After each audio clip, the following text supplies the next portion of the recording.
ایسی بات نہ بتلاؤں جس سے اللہ تمہارے گناہوں کو ختم کر دے؟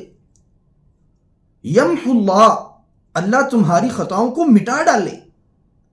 چیز مٹا دی جائے تو دوبارہ نظر نہیں آتی، اثرات نہیں رہ جاتے، اور یہ انسان کا عمل ہوتا ہے۔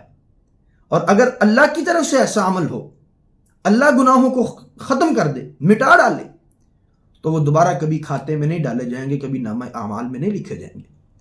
الا ادلکم علی ما یمحو اللہ بہ الخطایا، اے میرے صحابہ کیا میں تمہیں ایسی بات نہ بتلا دوں جس سے اللہ تمہاری خطاؤں کو مٹا ڈالے؟